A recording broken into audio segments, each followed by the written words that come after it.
ভালো রান্না করলেই ভালো বউ হওয়া যায় না। হ্যাঁ, ভালো বউ পেতে গেলে শ্বশুর বাড়িও ভালো হতে হয়।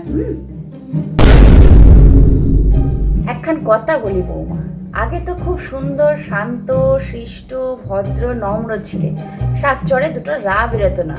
আর এখন তো বাপ রে বাপ। আপনারা আর নম্র থাকতে দিলেন কোথায়? এত বছর ধরে তো আপনাকেই কপি করছি। কি হলো? কোথায় যাওয়া হচ্ছে শুনি? শোনা, এটা তোমার বাপের বাড়ি নয় যে তুমি সারাদিন টোটো করে ঘুরে বেড়াবে। হ্যাঁ, তা আপনিও চান না? আপনাকে কি কেউ বারণ করেছে? আর বাই দ্য ওয়ে, এটা আপনারও বাপের বাড়ি নয়।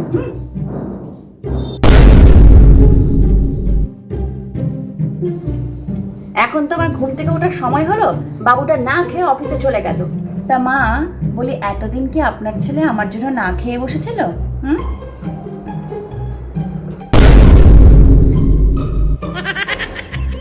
কি একখান বউ নিয়েছে রে বাবা, আশ্চর্য।